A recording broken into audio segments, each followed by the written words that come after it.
Hey guys, we are just 2 days away from the world's largest arena for sports and collectibles coming back to New York City. Catch the return of Fanatics Fest from June 20th to the 22nd, where you can share the floor with the biggest names in sports.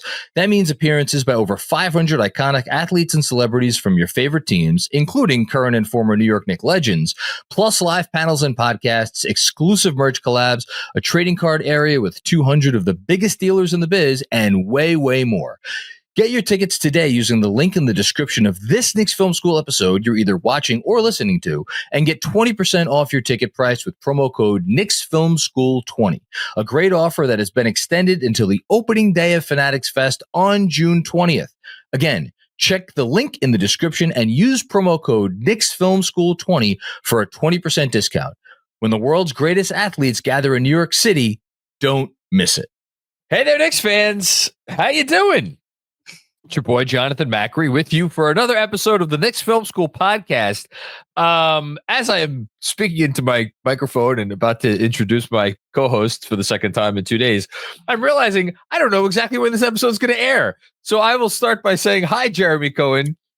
When is this going? When is this going up? Hey, John, that's a great question. I'm not the producer. I believe this will go up. Shit. Yeah, I know. We're a little screwed here. I believe it will go up on Wednesday. So for those who are keeping track at home, today's Monday. So we're recording this on Monday night. The reason I asked is because we're going to talk about the coaching situation. I'm wondering, should we make bets on how relevant the beginning of the podcast is going to be by the time it goes up? I suspect it will still be pretty relevant. Okay, I suspect so too. How you doing, man? It's a long time no talk. Good. I'm tired. As are you, I'm sure. You go first. The worst part about the two things that occupy my time the most is they both peak right around the beginning of July, because drone shows happen significantly around July 4th, and free agency and the lead up to it is all June 30th or July 1st and after that. So I'm exhausted, loving it, feeling blessed, but damn, I am tired of looking at screens, and I got 20/25 vision. That's what my optometrist said. But she's like, you got to stop looking at screens. I was like, how can I do 20/25? Yeah. I mean, one eye is great. You're right. Yeah. 20/25 and 20/25. There you go. What can I say? I didn't even know that was a thing. I'm okay. I'm also tired. So it takes me a little while after the season, obviously the season is not over because we're still going a mile a minute here. But after the basketball stops getting played by the Knickerbockers, it takes me a while to recalibrate my sleep. And I'm at the stage now where I can only sleep 6 hours, which means if I go to bed at 11:45, like I did on Sunday night, I was up on Monday morning at 5:45. And I need to, I've been here before. This happens every year. I need to break through that barrier and figure out how to sleep more than 6 hours again. But it's progress. And you know what? I got up this morning. I did a 4.5 mile run. I'm feeling good. I'm freaking exhausted. That's it.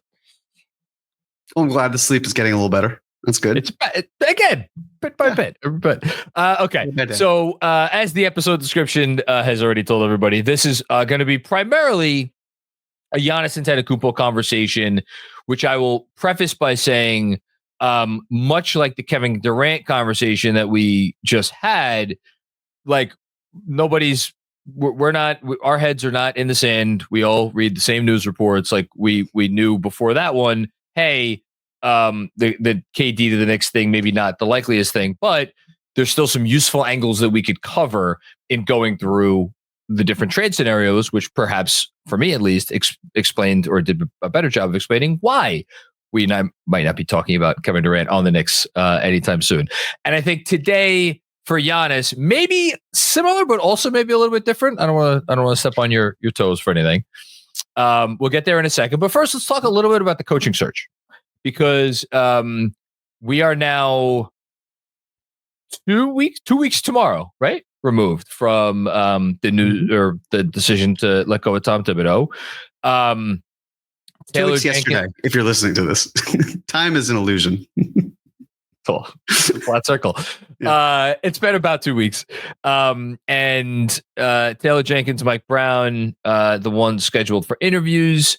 There's this weird Jason Kidd, maybe still a possibility. We don't know quite how or why, but it is what it is. And then I think there's been some reporting that the Knicks are going to kick the tires on some current NBA assistants. I think I've gotten all that correct.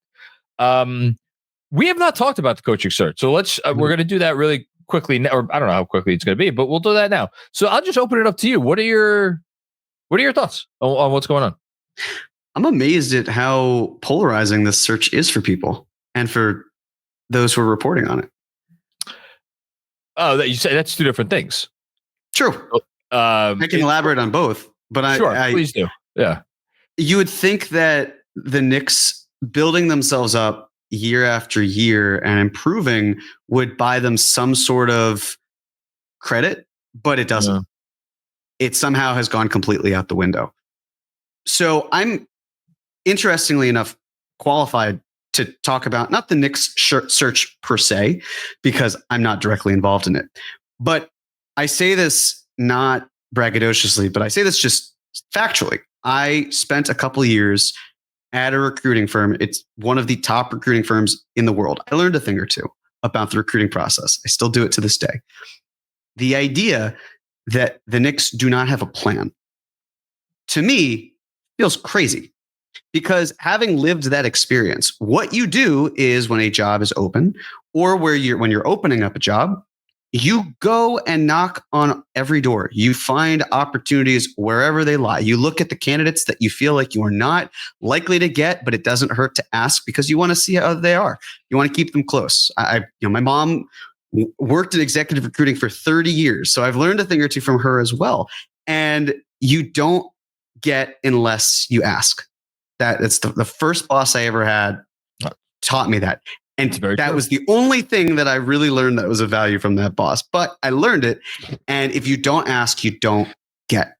So the idea where it's, okay, do you really think that the Knicks strategy after firing their head coach was, we're going to ask for permission to interview 5 head coaches and they'll tell us no. And then crap, what do we do next?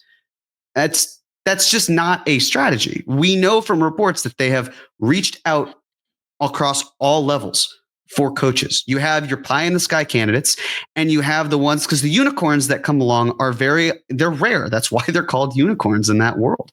And so the idea as well that this would be a shock. The coaches, as Jeff said on the podcast with Sean with the W, the coaches aren't necessarily the ones saying no. The teams are the ones that are denying permission. And so, of course, you're going to be in that position. But we also look at some franchises that have incredible coaches that the Knicks didn't go after, right? The Knicks didn't go to Miami and say, hey, we'd love to interview Eric Spoelstra. They didn't go to Golden State and say, we'd love to interview Steve Kerr. So the thought process for me is, okay, well, if they could just do a spray chart of all the best NBA head coaches, why did they choose? And there's a very good chance they chose because there was a level of back channeling, whereas we would like to speak with you. Are you interested? Yes, but here's the caveat. Similar to how some folks in the real world might be like, well, I have a non-compete, so it's difficult. That is the challenge the Knicks have. And I see a lot of energy and attention on the Knicks head coaching search, which is around 2 weeks to this point, is the only opening that is currently there. I have seen nothing in comparison about the Denver Nuggets, who fired Calvin Booth months ago at this point, right? And still have not months hired ago, and still have not hired a president of basketball operations. They have an interim, and you could say, well, with the draft a week and a half away, right? And you could say, well, the Nuggets don't have any draft picks, so does it really matter? Yes, it does. It should, because you can still trade into it and you can still find these prospects. So now you've got someone, you've hired a head coach that you like. So now you have to get whoever is in charge to agree to liking the head coach, which is a bit of a backwards product or process. And I've seen nothing at all just criticizing the process there. We know why that is. Of course. And it's fine. It's fine that that's the case at the end of the day, because that's not going to impact who the Knicks hire. The Knicks are going to hire a coach that is a good fit for them, and you can find great coaches out there. But also this analogy of like, oh, this is like you're dating your girlfriend and then you break up with her and maybe you should try to get back with her. Like, this is nothing like that. This is a work environment. The Knicks went through this whole process in 2020, and the whole mindset leading the charge was, well, it's Tom Thibodeau's to lose. And you know what, John? He won the job. Yeah. So it felt like at the time, this is a sham process. Why are the Knicks going through this? We all know Tibbs is going to get hired. And then they do the opposite of that and open up an entire process. And it's like, wow, I can't believe the Knicks tried to get some of the best head coaches on the market. Like, yeah, of course they're going to try. Why would they not?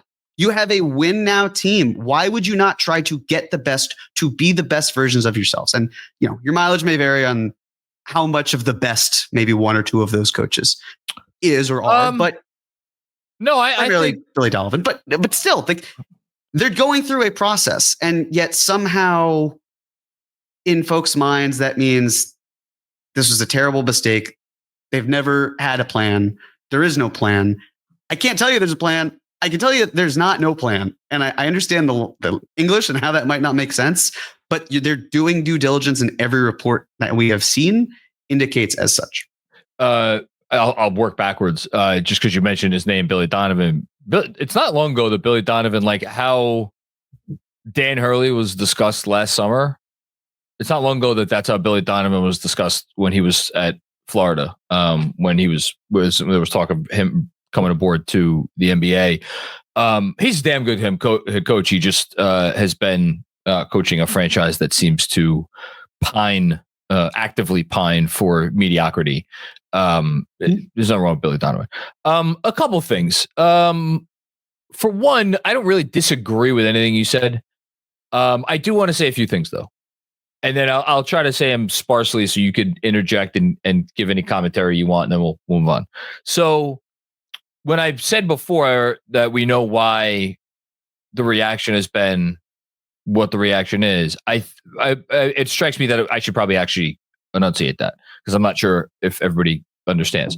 I think it's mostly because James Dolan got himself involved in some capacity. And again, I'm not going to sit here and put words in the person's mouth who actually said, like has done the on the ground reporting. Go back and listen to my conversation with Ian Begley. He was very nuanced and detailed about the ways in which James Dolan was and was not involved in the process. Again, it's on the channel. But he was involved.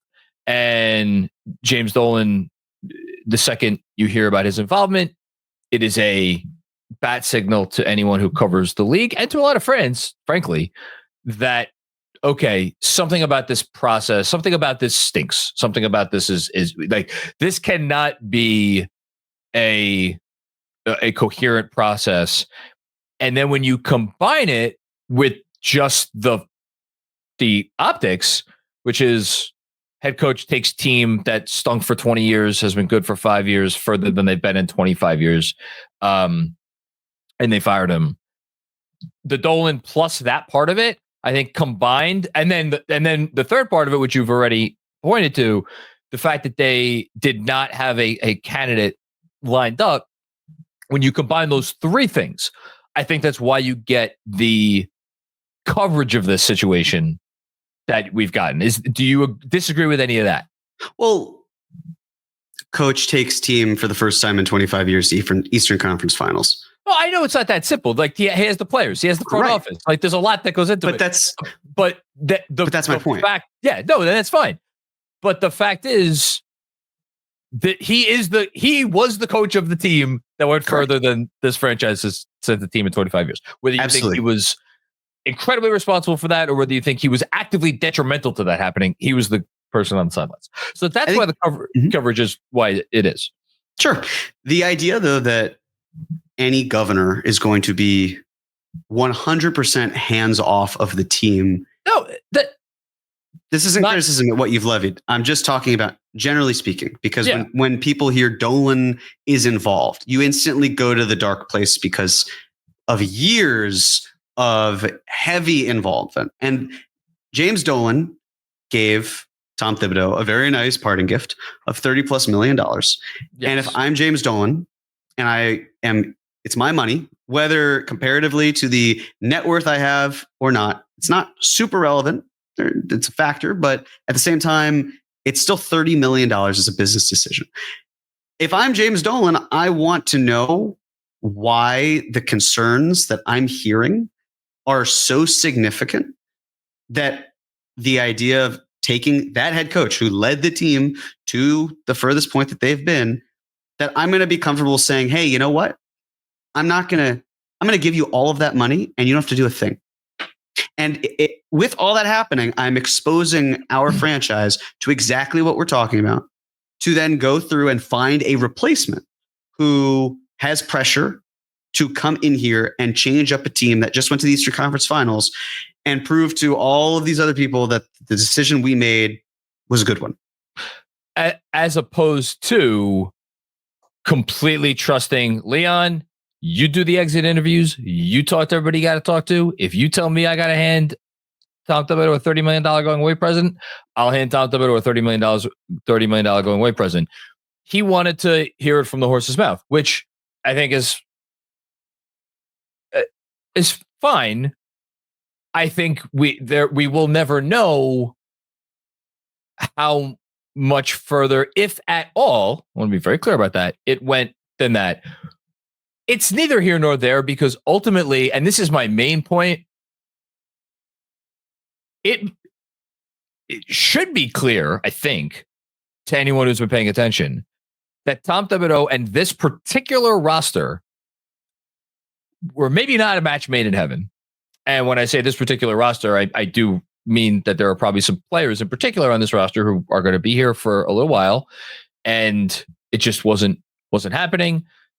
As a group, they were not coalescing in the way that you would have liked to see under Tom Thibodeau. Again, this is not a value judgment on whether Tom Thibodeau did the absolute best possible job and there's no one else in the world that could have done a better job, or whether Tom Thibodeau did the worst possible job and there's no one else in the world who could have done as bad a job.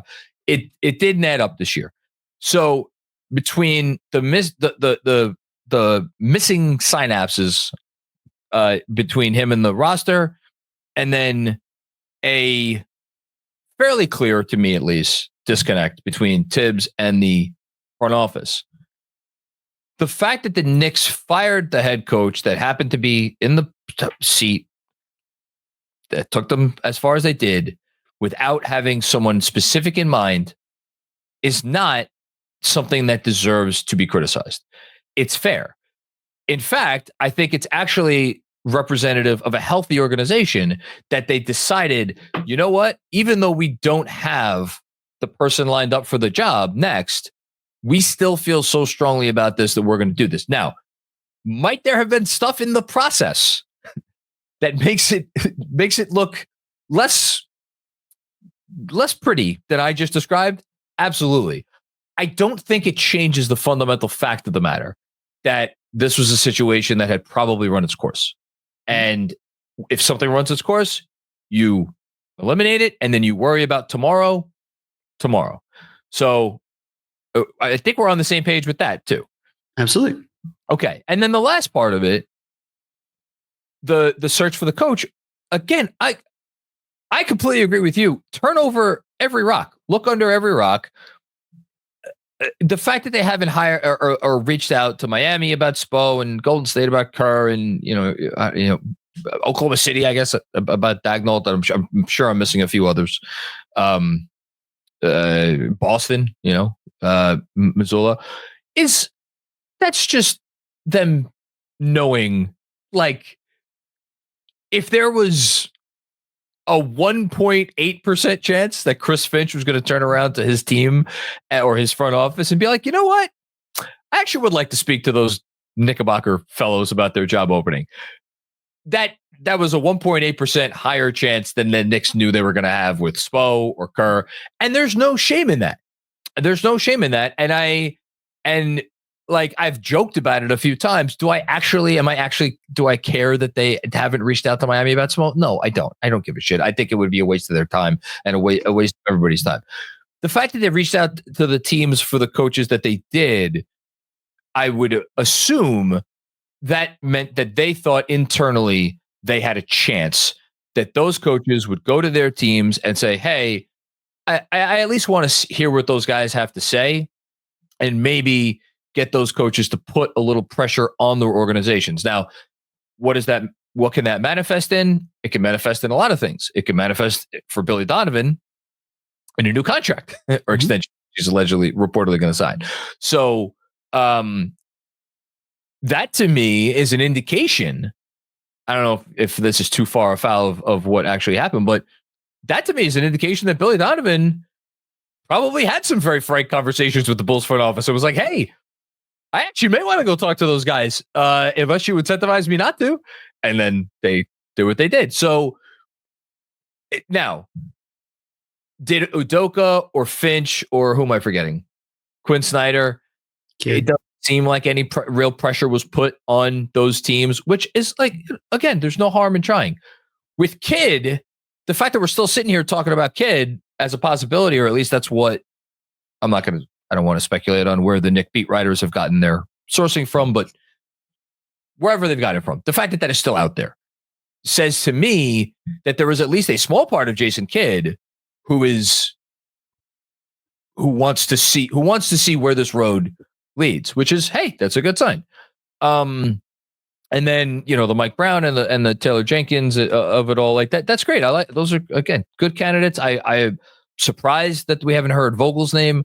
Shout out to Sean with a W. His love for Terry Stotts. Terry Stotts would be perfect. Like all these guys. I don't know. Maybe we're gonna get interviews with them. Maybe we won't. But like that's all fine. I don't have an issue with any of that. I think my last point, and it's not, I don't even care about this, but I do feel the need to point it out, that the organization clearly felt the need to get out this message of we're just doing our due diligence, which again is true on its face. That's exactly what they're doing. It is the definition of due diligence. But I think that line has been put out there in an effort to mask the reality that they may not, that they have candidates out there that maybe 1 or 2 or 3 on their list that they're not going to end up with. And again, that's fine. That's totally fine. As you know better than anyone, having done this for a living, you don't always get your first choice or your second choice or your third choice. Usually don't. You usually don't. Does it mean that they should have kept Tom Thibodeau as head? As I just said before, no, it doesn't mean you should have kept Tom Thibodeau. And in fact, that would be really worrisome if they were actually having conversations like, oh shit, maybe we should have fired Tibbs. That would be horrendous if they were having those conversations, because you either believe he's the head coach, you don't believe he's the head coach. And that's all. Like, they're doing what they can. I don't have an issue with it. I also don't, frankly, have that big of a. Do you have a preference who they get at this point? Like a strong preference? No, yeah, no, I really don't. I don't either. And the reason I don't is because coaching is so difficult for me to assess, just because of how you manage a locker room that we are not in. With players, it's a little bit easier because we can watch the tape. And of course you can watch how coaches perform, but that's also not my level of expertise. So it's not going to be something I can speak on because I don't have an opinion, because it wouldn't be valid, or it wouldn't be as valid as it would be to those who are more familiar in this. The due diligence portion of it kind of feels like damned if you do, damned if you don't. If the Knicks don't have it out there that they're doing due diligence, then folks are going to say, most likely, it's so quiet. Like, why have we not heard anything? Are they even bothering to look? All these things. And you see that they're trying to find these. Why are they going after the coaches that are almost impossible to get? All these things. Like, if Jason Kidd becomes the Knicks head coach, then what were all of the 0 for 5 type of jokes? Like, no, they just need one candidate. They just need to get one person to fill one job. And the way that the Knicks have operated is like every other team. Every team has to pivot. And the Knicks have been very good at pivoting. And other teams maybe have been slower to the draw. And for a team that has to pivot where we are not seeing what other teams typically go through, because as Knicks fans or just other markets, you don't necessarily see that. But if other markets are saying, well, they really wanted this coach, but they wouldn't go after him. If I were a fan of any of the other 29 franchises, I would be wondering when a coaching job opens up, why is my team not trying to get the best talent? Because they know that they're not, they know that they have zero chance of prying away the likes of like if the Charlotte Hornets job opened up tomorrow. I don't even know who the coach of the Hornets is right now. What's that? Charles Lee. Charles Lee. There you go.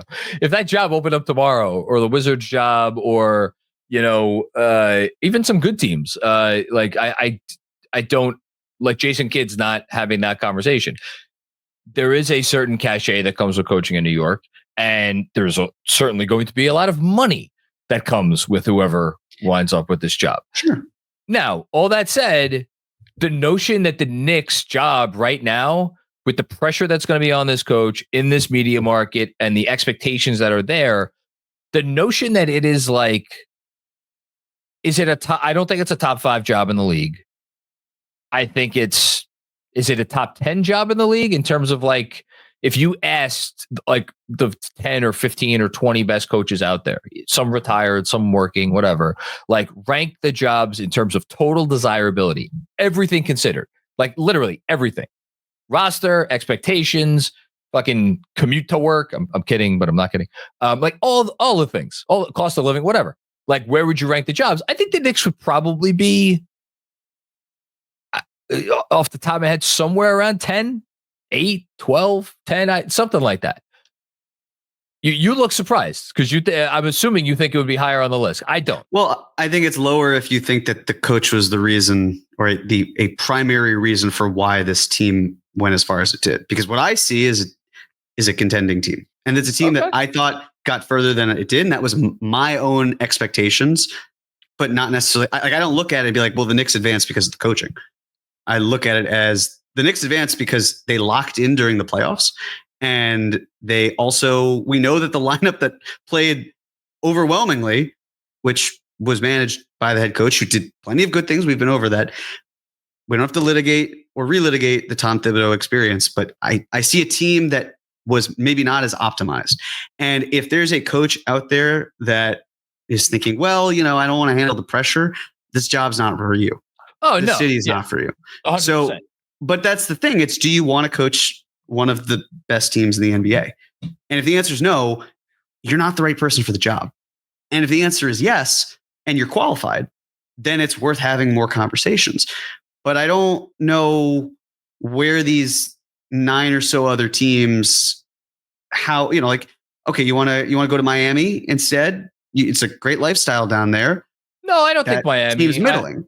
I just don't know where, you're saying off the top of your head, and there's no gun to it. But if you had to think of other teams in terms of desirable locations, and you mentioned Charlotte, for example. Well, of course, Charlotte, maybe not. But if I'm Oklahoma City, for example, and if they fired their head coach, which they're not going to do, there would be coaches lining up for that opportunity because that's a contending roster right now.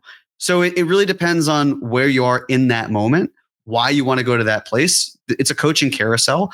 There are all these markets and all these places, but you say, hey, honey, we gotta pack it up and move to the Midwest if that's your vibe, because that team is that good where you're in the job, where you're moving around a lot. You're not going to stay in one place. Job security is very, very minor in this industry. So if you're not looking to be the best, if you're not looking to win with a team that can win now, it's not right for you. And that's fine. We'll find someone who will. I think I think it's a combination of I think present championship equity. I think the Knicks roster and the Knicks ability to make moves this summer, and if you want to say like before the next trade deadline, is like they're probably top 5, 6, 7, somewhere in that range for championship equity. I think if you're a coach and you're thinking more about, all right, what are the next 2, 3, 4, maybe 5 years going to look for me? I think there are some other teams that might jump up, that you figure in the next year to 2 years to 3 years might have a little bit more championship equity. And then it comes down to like all the other factors. We could sit here and speculate all day. Did Ime Udoka, did it factor into his decision not to go after this job and to stick with his current situation because he thought, well, if Tibbs couldn't do better with that roster, I'm not going to do any better? Or did he think the complete opposite? We have no idea. It's useless to speculate. I think the point is there's good coaches that are very interested in this job. Seems like Jason Kidd might be one of them. He's a good coach. He's in a good situation right now. So the fact that he would potentially want to leave that situation to come here, I think is notable. And that's all there really is to say until they make a hire, until we get some other real news. I don't have anything else. You want to move on to the second half of our show, or do anything else you want to say about the coaching thing? No, let's move on. Let's do it. All right, here we go. So I'm going to cede the floor to you because I'm looking at a happy Greek man right here. Yes, Giannis is often smiling. Yes, Giannis Antetokounmpo. Talking about him, to dream the impossible dream right here with Giannis. And, well, let's get to it. I mean, there's a question that I think doesn't get talked about nearly enough, which is, what do the Bucks want? I often feel like their considerations are not considered. Does Milwaukee want to keep Giannis Antetokounmpo? I would assume yes, but if the answer is yes, question, how are they building around him? Does it matter if Giannis forces their hand by requesting a trade? If no, they do not want to keep Giannis, when do the Bucks trade him? And the big reason for when is they have 2 years of team control of Giannis Antetokounmpo, and then he has a player option in 2027. They have no control of their draft picks until 2031. So the 2025 pick was traded to the Nets.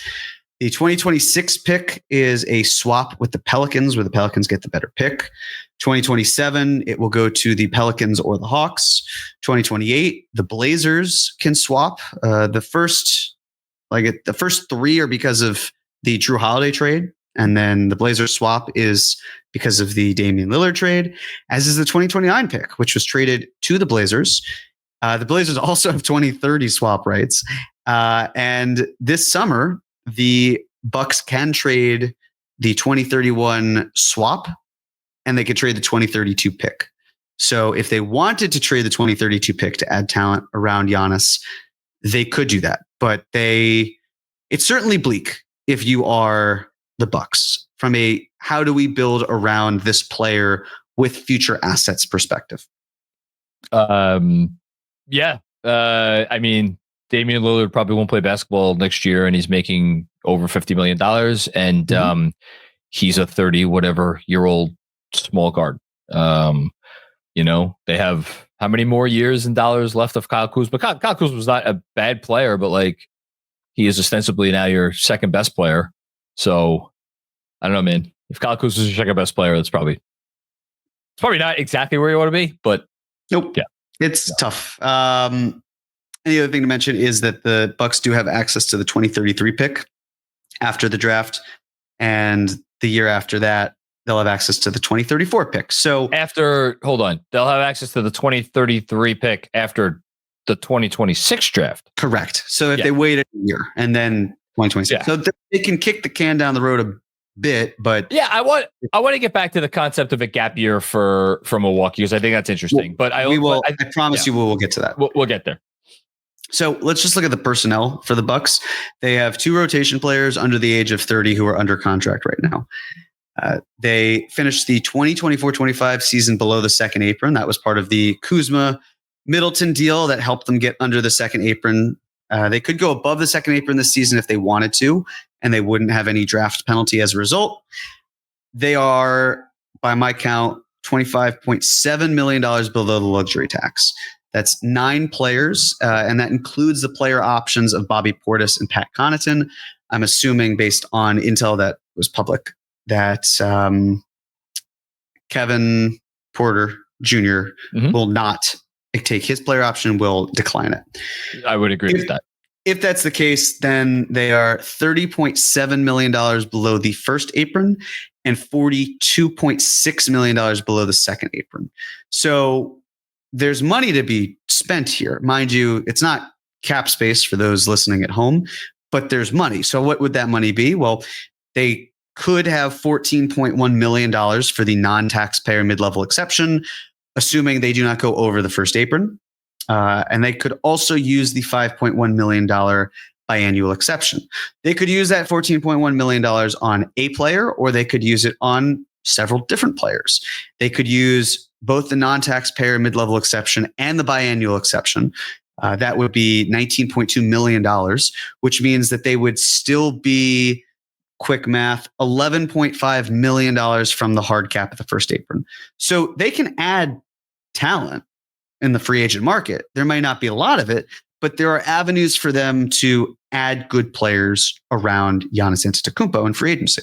Not great, but good.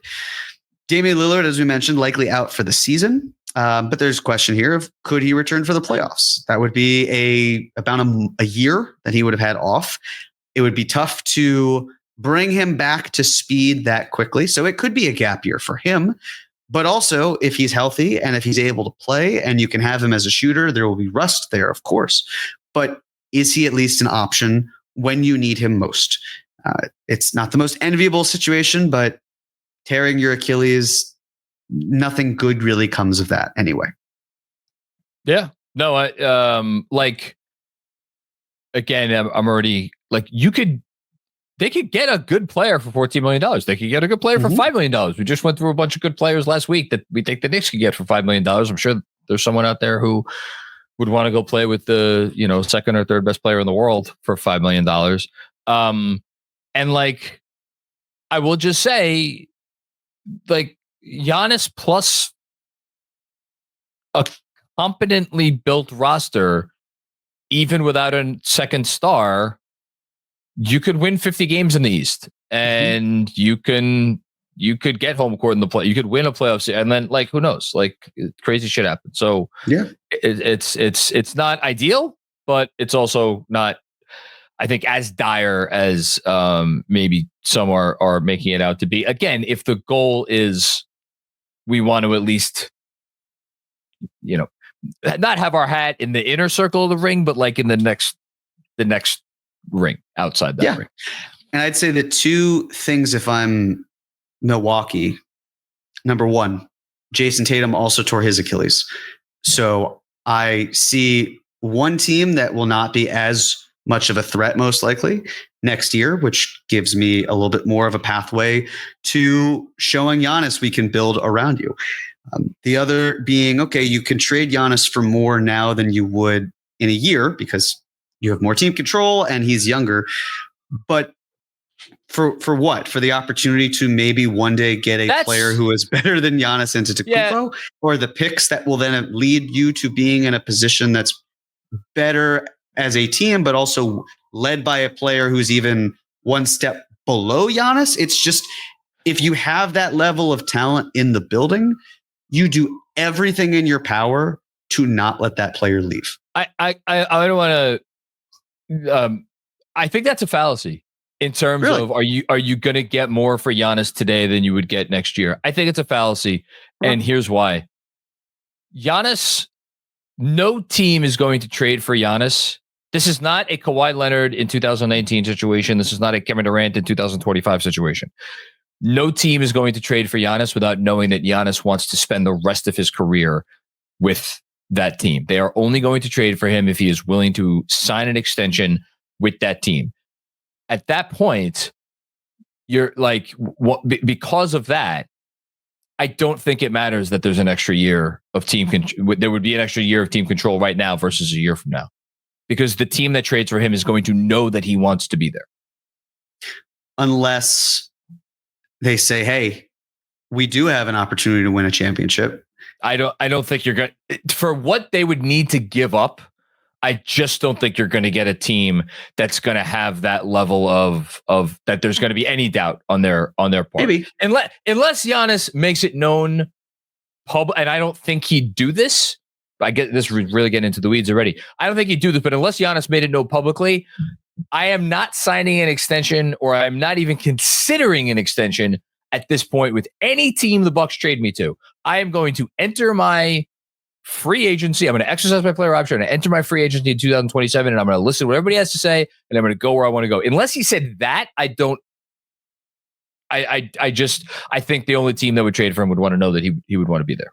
Well, it would be declining his player option to enter free agency. But you know what I mean. But yes, but the reason I say that is because let's say he waited a year and the Bucks waited a year. He could still say, all right, I'll play this year out, but no promises, and then opt into the player option and then be dealt off of that. If he were traded to a situation that just did not fit for him, because he could say, yes, I do ultimately want to be here, but it's hard for me to put my name on the dotted line when I haven't even suited up. Some players, and especially when you're that level of talent. I agree with you in concept that the team that trades for him is going to do it from a place of knowledge where we feel good about retaining him. Yeah. But it may not be a guarantee. He still has the right to say, hey, that's fine. This isn't actually working. I did not ask to be traded here. I didn't want to necessarily stay where I was at, but I am here and I have a say. It's a limited say, but it's a say nonetheless. Guarantee is too strong. You're right. But I think it's going to be a team that feels very confident. I agree that Giannis Antetokounmpo is going to want to be there for the long term. We absolutely agree on that. Okay. So just looking at what the 26-27 Bucks look like right now, mind you, this is not this upcoming season. It's the one in the future. They only have 6 players currently under contract, and only 3 of them have guaranteed money. Those 3, however, would cost $137.2 million. The salary cap would be 170.1. So there's really not a whole lot of wiggle room if you wanted to go through free agency because you still fill out your roster. No, there are going to be other players signing. That difference of $33 million, $32.8 million. They could go that route where they'd have $32.8 million cap space, and then what's expected to be the room exception of $9.7 million. Sure. But we probably won't get to that point. To get around that, one, the Bucks would need to use the expiring contracts on their books and the free agent exceptions that they have to upgrade the roster. So basically saying, hey, what if we turn Bobby Portis and Connaughton and our 2032 first round pick into a decent player who helps our rotation? That's something that they could do. Or the Bucks have a path to rebuilding with 0 long-term contracts on the books. But they don't control their pick destiny. So again, why bottom out if I'm Milwaukee and I know, okay, well, the Pelicans probably have my future. And then when they don't, the Blazers do. So now do I have to make a trade with one of them when the time's right in order to get what I need, which is to properly rebuild? And what is properly rebuild in this case? It's losing games. So we're saying going from the top 3 player in the NBA to losing games on purpose without having control of your own destiny pick-wise. That to me, it just feels fraught. It's a tough situation to be in, and they just gave the general manager an extension. I think the best case scenario for them, if I'm gaming it out, and I'd be curious what Bucks podcasts, what their best case scenario is. My best case scenario, I would guess, would be you cobble together 50 wins this year. You're the 3 seed. You're the 4 seed. You win a playoff round. Maybe you take some good team to 7 games in the second round. Giannis is feeling good. Like all the role player, the thing worked. It looked good. It looked the part. Like Giannis, maybe he wins another MVP. Not out of the question.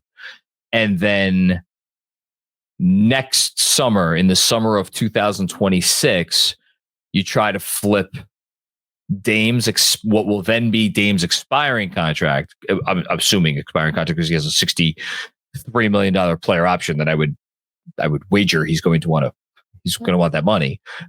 You flip that money along with your unprotected pick swaps in 2031 and 2033, and your unprotected first round draft pick in 2032. And I don't know if there's going to be an interesting young player on the roster. Basically, that's what you're attaching to Dame, and you go try to get some player. I don't know who that player is. Maybe that player doesn't exist. because $63 million is a big freaking matzo ball to move. But again, I'm just saying, what's the best case scenario? If you're asking me, that would be my best case scenario if I'm the Bucks. Yeah. You got to keep trying to win around Giannis if you're Milwaukee. And that's the question. How can you do that?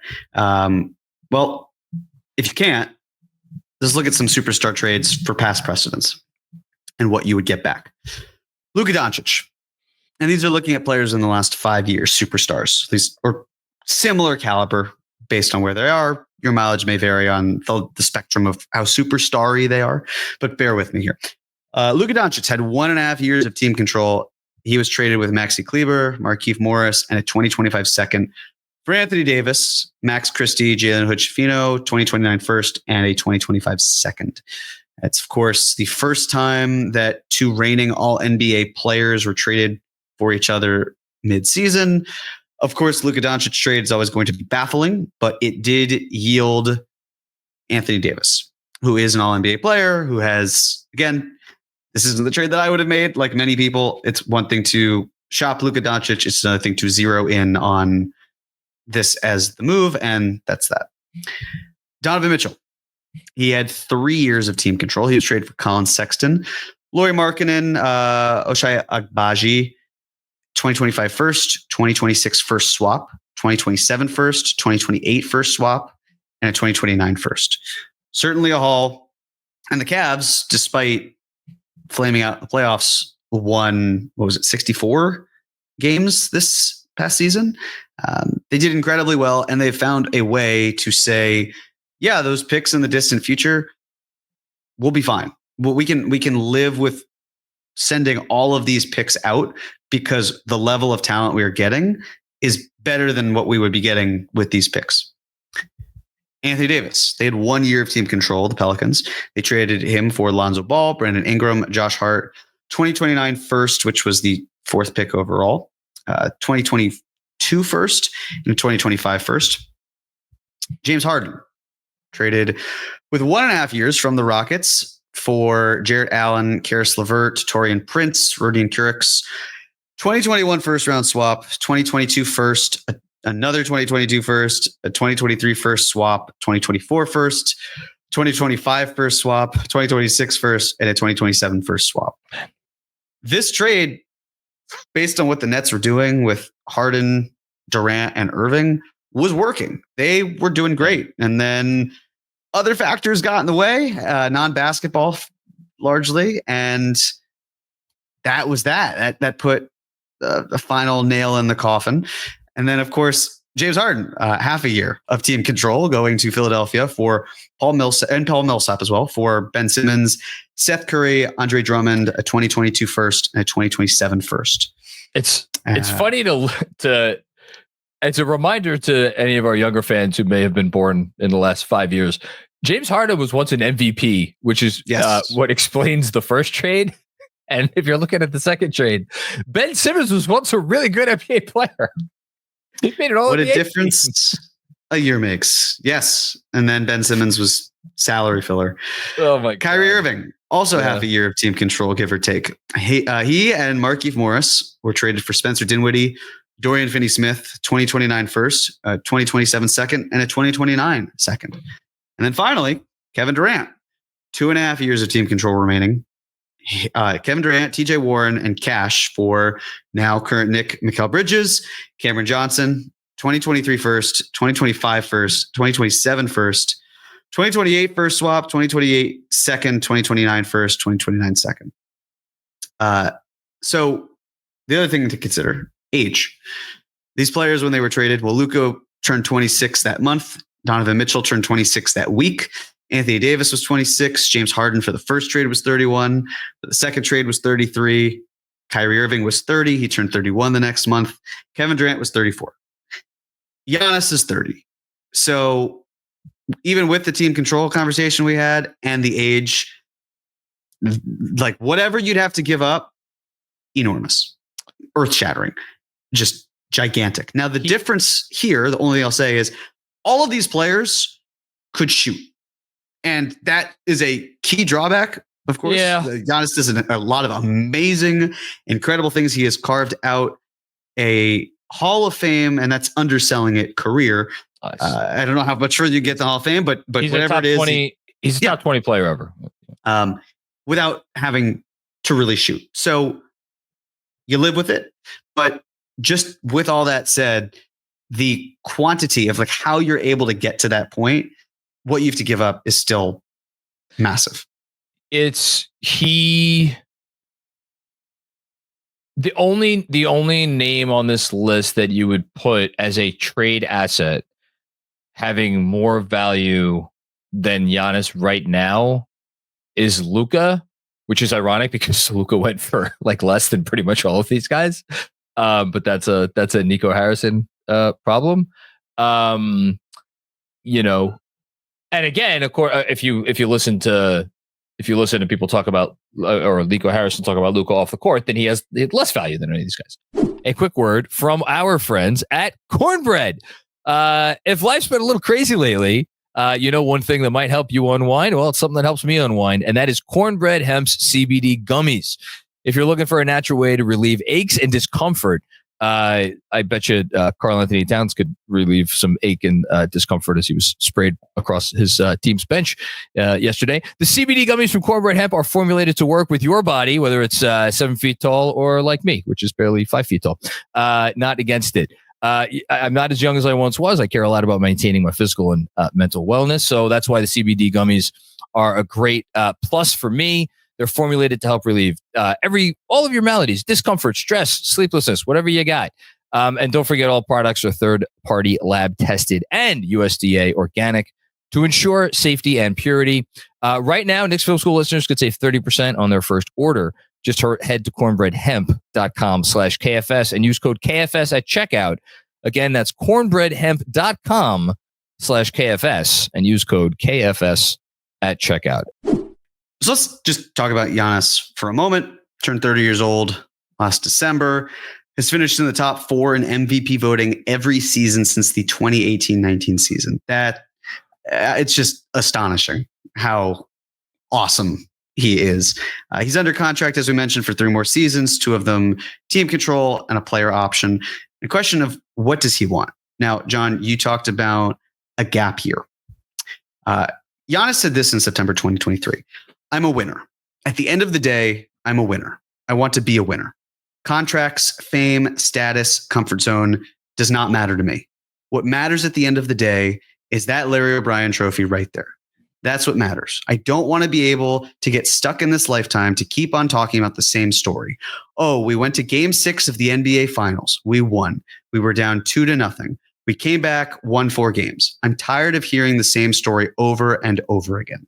As long as we play and we approach the game every single day the right way, and we all sacrifice for a common goal, I could see myself being with the Milwaukee Bucks for the rest of my career.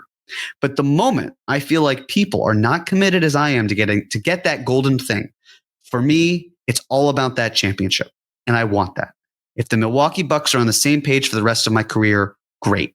If not, I have to win. I have to win. And I think the people of this city will understand. Just an astonishingly candid quote. And I appreciate that Giannis was this open about this, even in September of 2023. And mind you, the Bucks have not won a championship in the 2 seasons since he recorded this on the Believe podcast. So that hunger only increases, I would imagine. I want to do a SWOT analysis. And for those who don't know, a SWOT analysis is an exercise to evaluate an organization's strategic planning. It's used in business. It stands for strengths, weaknesses, opportunities, and threats. Strengths are internal factors that provide a competitive advantage. Weaknesses are internal factors that provide a competitive disadvantage. Opportunities, external factors that can potentially cause positive impacts. And threats, external factors that can potentially cause negative impacts. So this is really from the Knicks' point of view. And I wanted to do this a little differently, by the way, because the numbers are the numbers. We just did a podcast on Kevin Durant, and the amount that Kevin Durant is making is about the same as what Giannis Antetokounmpo is making next year. So if you have thoughts on how do we get the math to work, I don't need to bore folks with that again. We already did it. It's pretty much the same. The question, of course, is the difference in value. But let's look at what a SWOT analysis might look like. Let's start with the strengths. Strengths that the Knicks currently have. Karl-Anthony Towns, OG Anunoby, Mikal Bridges, Josh Hart, Mitchell Robinson. We'll start there. Why is Jalen Brunson not mentioned? Because I don't see Jalen Brunson going anywhere anytime soon. I also would imagine Karl-Anthony Towns isn't traded, but we'll get to that in a moment. Those players are strengths. How you use them in a trade, if you need to, any of them, is a strength. And I think folks they miss out on that, because especially when you see Desmond Bane getting traded for the haul that he just got traded for. The way that first round picks are valued by fans and by front offices, there's a disconnect. For fans, the idea of giving up your future is very different than a front office that says we can win now. We can do this and still have access to enough talent to be good enough to stay competitive. Now, the Bane situation, to me, not having a 1A type player, still surprised that they did that, but they did that. It's fine. But these are players the Knicks could move, and they are considered strengths. They are assets no matter what. No, I think all of these players can be viewed as assets. Yeah. The Knicks have another strength, which is that they are a contender.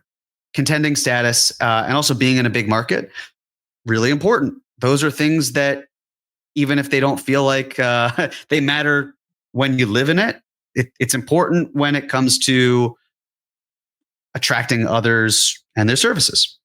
And the Knicks have had a smart front office. I would put they had a smart coach too. They don't have a coach. So the front office has been able to build this team that is a strength. The Knicks are a winning team. If we're calling them a contender, then they have been built that way. Let's talk about weaknesses. No first round picks to trade. That's the flip side of the conversation we just talked about. The Knicks don't have first round picks to trade of their own. They could do pick swaps in 2030 and 2032. They also could be dealing with a trade partner that may not want to win. So if the Bucks are receiving these players, what are they going to do with them? Because they're not good enough to win a championship. They're not bad enough to lose enough games for a good draft pick. And also, by the way, they don't even own their draft picks. So they're kind of stuck in a purgatory-like world. That would require multiple teams, which we've seen with NBA trades. But the ability to do a 1-to-1 trade, a 2-team trade, is still important. We saw the Magic and the Grizzlies make a trade, made it official this calendar year. Didn't need anyone else, didn't need help. The trade would have also had to involve a third team if it had not been executed during this calendar year based on the salaries. So they got it done. There were no other moving pieces. It was done. Lack of proven depth under contract is a weakness that the Knicks have. Could Pacome Dadier, Tyler Kolek, and Ariel Hukporti be contributing players in their rotation? They absolutely could be. We have not seen that yet. So from a value standpoint and how they slot in, if you made a large trade that impacts the Knicks and their depth, they could be good. They could also need time to gel, something that the Knicks don't really have a lot of. And then the requirement for them, because of the lack of depth that the Knicks would have, for them to be that good, talk about pressure earlier in the episode, that's a lot of pressure on players.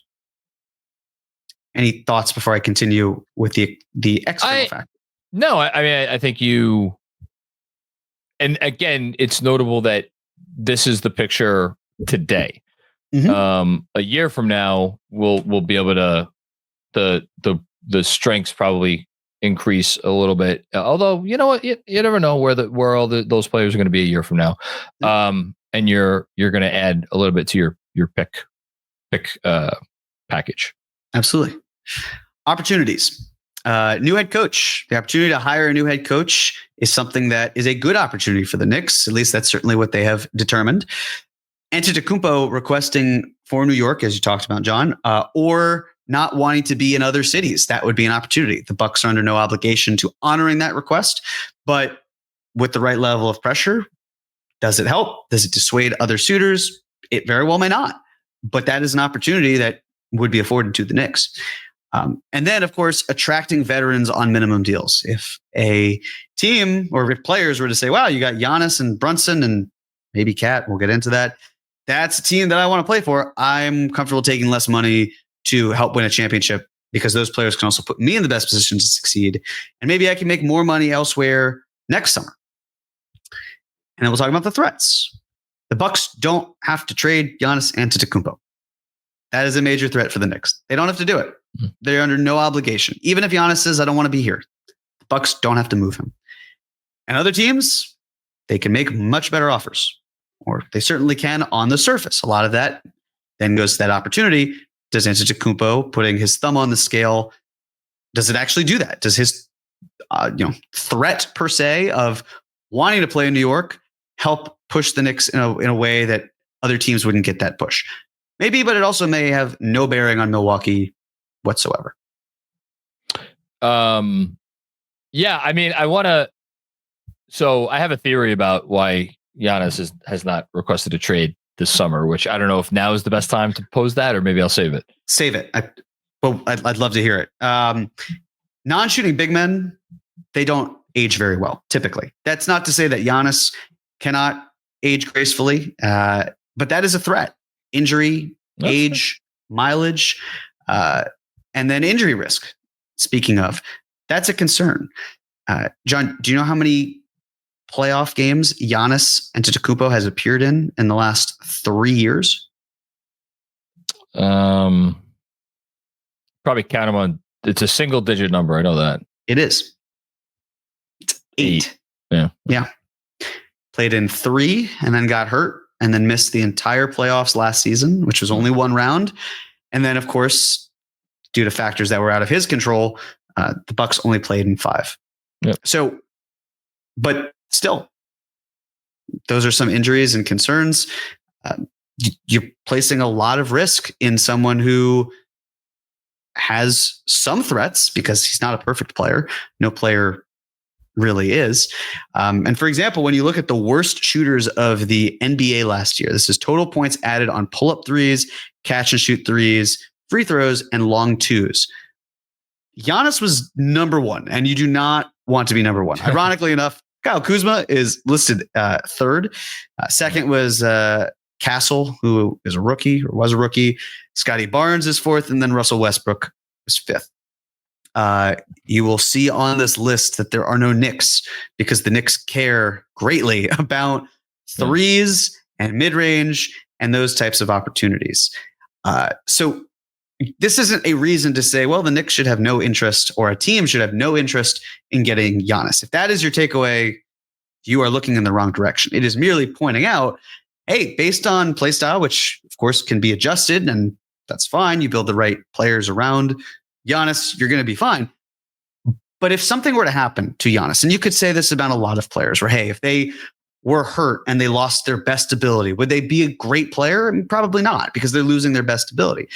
But we looked at that list of all the superstars, and Kevin Durant, perfect example, tore his Achilles. His game was never quite built on the explosiveness that Giannis has. And he was actually even better to a degree after he came back and took that year off. But he has the shot to rely on. And for Giannis, if athleticism gets diminished in any way, you don't have the shooting to fall back on. And that is a concern. That is a threat that the Knicks have. Again, not necessarily one to scare a team like them away from pursuing him, but it is something that they should consider. Well, it's why, like, again, is he a top 3 player in the league right now? Yeah, he is. If I was ranking players on who I think are the most desirable assets at this point, he would not be number 3 for me. He would be lower than that. I would have Tatum above him.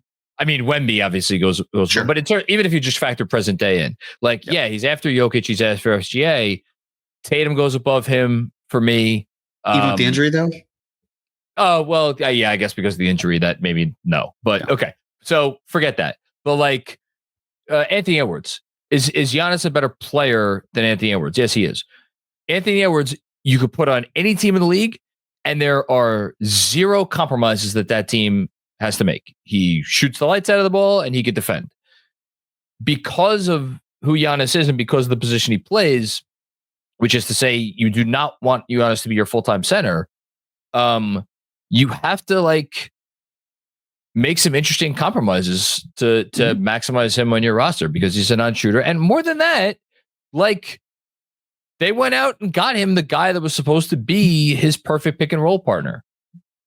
And that never developed. It just never developed in the way that it needed to.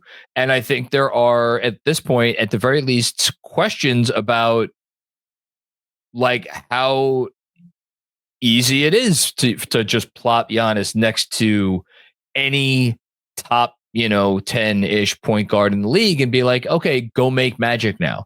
Like I think he is a trickier fit than his reputation, I think would have you believe. I agree with that. Now we're going to look at corner 3 assists per game per 100 possessions. There's player A and player B. Player A ranked, this is for 500 minutes played per season at minimum. Player A ranked 34th in 2021, 4th, 21st, 3rd, and then most recently 5th last year. This is corner 3 assists. Corner 3 assists per 100 possessions. Player B ranked 5th in 2020, 2021, and then 40th, and then 36th, then 4th, and then 21st last season. Do you know who player A is, and do you know who player B is? I'm guessing this is Giannis and Julius Randle, but that's just a guess. That would be a good guess. That would be a very good guess, John. And this is where the Knicks have stacked up in terms of frequency, where they rank and their percentages, and accuracy, and where they rank and their percentages. So the bottom line, corner threes specifically, for corner threes, the bottom line for those who are not watching and are just listening is that the Knicks were among the worst teams at attempting frequency for corner threes until this new regime came in. I mean, we're talking 22nd, 23rd, 28th in the NBA in corner threes being generated. And then the front office comes in, gets Tom Thibodeau, adds players. They're 7th in frequency. Then their worst season in this regime as experience, they were 15th. Then they were 4th. Things went well. Then they were 4th. Things went well. Then they were 11th this past season. But things still went well. But part of the, hey, why is it that the process feels a little bit challenging is because the Knicks didn't take as many corner threes. And yet, that's when you look at the frequency percentage, it's not really true. Or at least it's basically a wash. In 2023-24, when the Knicks ranked 4th in the NBA in frequency at the corner 3, that was 10.9% of their shot diet. The following year, last year, despite ranking 11th in frequency, they were at 10.8, which means that the Knicks hovered at around the same clip that they did even the year before that, which was 10.6 before. The problem is the rest of the NBA just is caught up. They caught up with the corner 3 looks. So the challenge, though, is why the Knicks were 18th in accuracy with 38.7% when they had been 10th the year before and 17th before that, which was a little disturbing.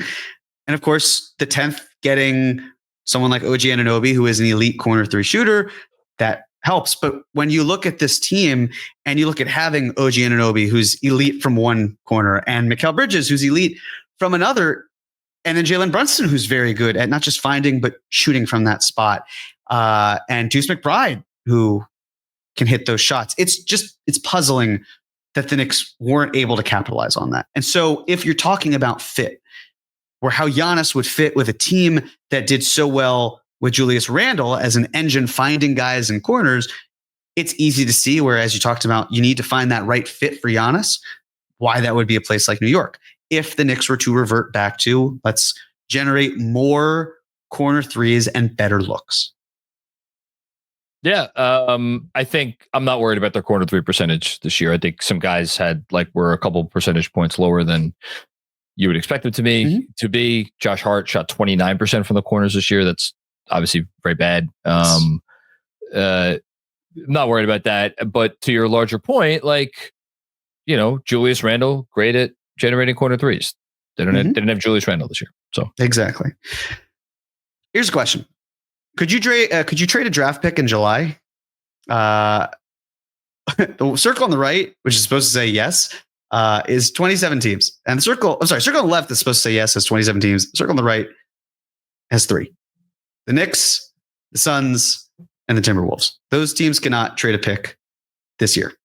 So it's kind of hard to get a superstar if you don't have a draft pick that you can trade. And we're not counting the Wizards first, which is going to be 2 seconds. So that's a little tough. Hard to scheme around that. And then when you look at the projected picks, you can only swap in 2 years. Really 3, which is 2026, 2030, and 2032. But the 2026 swap is probably irrelevant if the Knicks finish top 5 or so. The 2028, it's the lesser of the Knicks and the Nets. So you can move it, but it's really not probably going to benefit you because you actually probably can't because the way the Nets own it. So you've got 2 years of swap rights. That's, again, not enough to generate getting a top 3 player in the NBA. So then it comes down to choosing your fighters. And in this case, it's essentially Karl-Anthony Towns versus OG Anunoby and Mikal Bridges.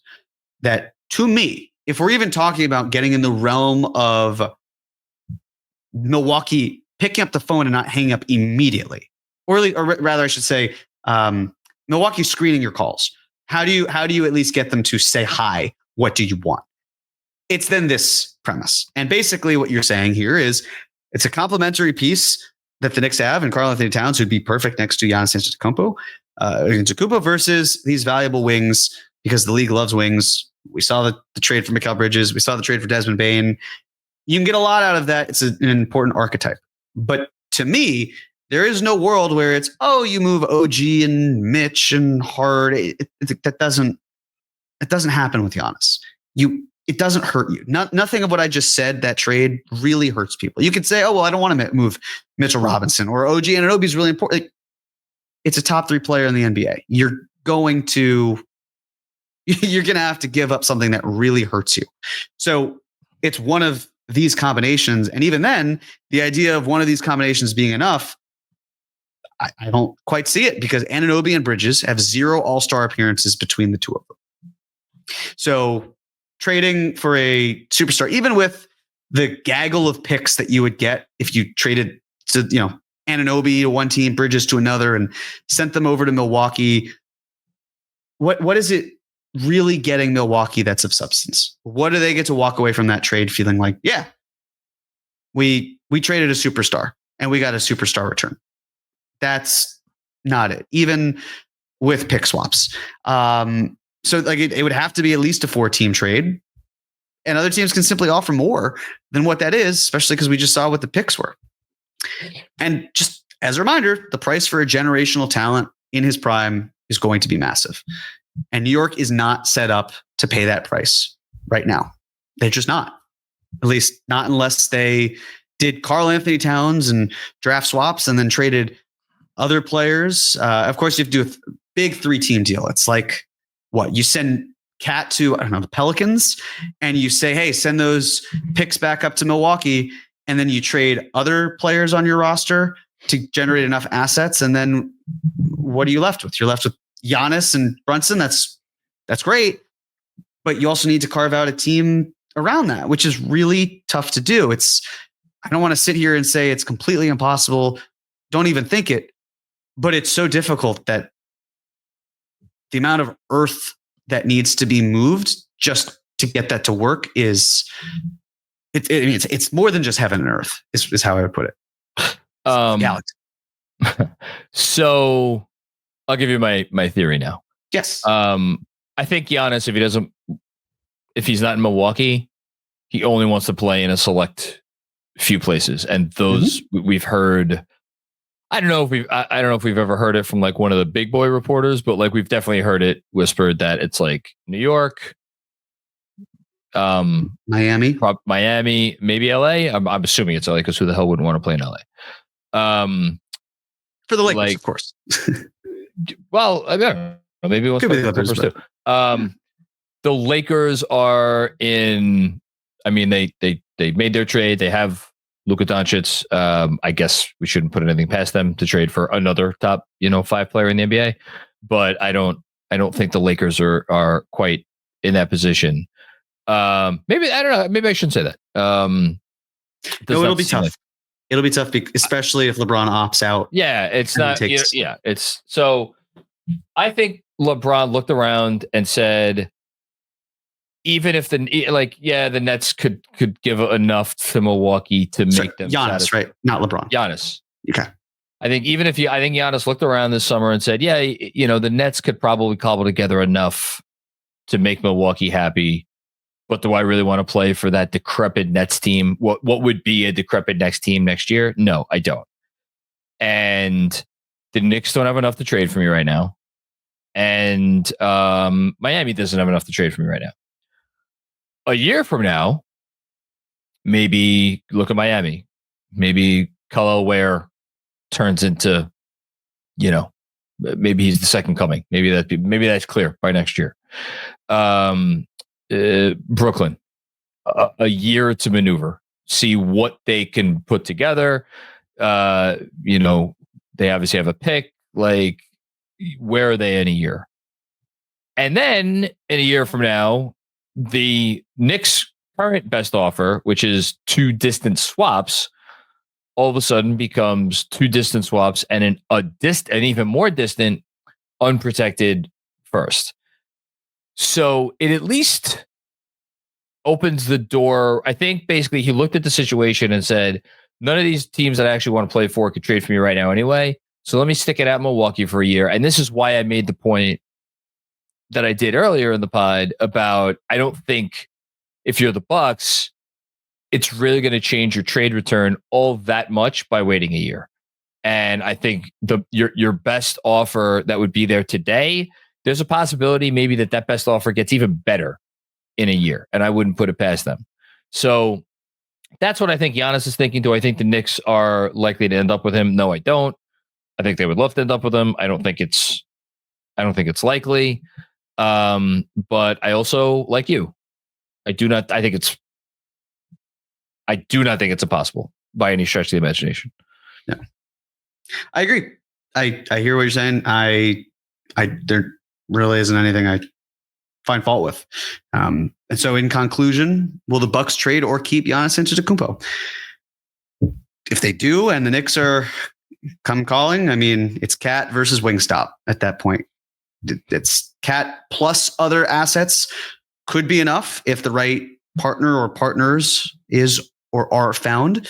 Wingstop plus to me simply won't be enough. There's not enough sparkle with those players to get the Knicks, even with pick swaps, to get Milwaukee to be like, yeah, wow, this is a great package from the other teams that we got too. We can make a multi-team deal. I just have a very hard time seeing it. Knicks, to your point, I think we both agree here. If they want to continue going in this direction where they see Giannis as a target, and maybe they don't, maybe they have their eyes on other players, but the Knicks are a season away from having an Antetokounmpo offer. They could offer their draft rights for the 2026 pick, and they could offer the 2033 first round pick after the 2026 draft. But the problem is that other teams in a year can make better offers too. So that's where you get to the point of Giannis has only 1 year of team control. Does the price lower to such a degree? And if it does, we're looking at a 31-year-old on the doorstep of 32. Again, for a player who doesn't space the floor in a way that does benefit you, but you can build an entire roster around. So that's great. It's something to be cautious of.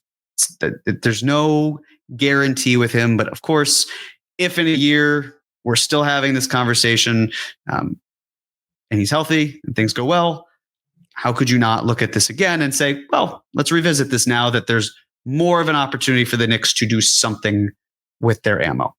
But the only other thing I would add in terms of like actually putting together a package, I think it would take exactly the sort of 3 or 4 team deal like you're talking about. Like I could, like, let's say I don't even know if this would, like, let's say in a year from now on Houston, Reed Shepherd showed enough for you to look at him and be like, wow, that guy may make a few All-Star teams. But Houston looks at him and it's like, yeah, we like, this is a lot of upside here, but we need a different piece and we need a more win now piece. And so they're like, all right, we'll take in. And again, this doesn't work salary wise. So it's like you come into all these complications. Like we'll take OG Anunoby and like we'll send Reed Shepherd over to Milwaukee and something like that, right? And then you have the salary going too. It's complicated to think about. I don't see any world where you're not going to need another team or teams to get involved here to make a deal work. Totally agree. Yeah. All right. That was good. Thanks. And we're done just in time for Game 5 of the Finals. Which, yes, indeed. Who knows? It was only 18 slides, and yet a lot to go through. Any final thoughts? No. I think again, I did it for Game 1. Like, can you believe what happened in Game 5? They just, that was incredible basketball. How blessed are we to watch what we've witnessed? That's the best I can do. Prediction. Who's going to be the next Knicks head coach? Come on, we're both predicting right now. Sure, I'll say Taylor Jenkins. Well, I don't want to be boring and say the same guys, Well, then don't ask me the question or answer differently. I don't know. You could say Jason Kidd. You could say another head coach that is currently employed. Go a deep cut. I think it's probably going to be Jenkins, but just to be different, I will go with. Man, the fact that this kid thing is still out there. I'll go with Mike Brown. Okay. Why not? Okay. Thank you, Jeremy. This was great. And thank you, everybody, for checking out another episode of the Knicks Film School Podcast. Again, if and when, if they will hire a head coach at some point. When the Knicks hire a head coach, you know where to tune in live on the Knicks Film School YouTube channel for instant reaction and analysis. Wouldn't it be funny if it happened this weekend when a bunch of us are going to be at Fanatics Fest? We'll see. But yeah, it'll be instant reaction whenever that happens. And I think that's it. So thanks everybody for checking out another episode. We'll be back with more fun and games before you know it. And peace out.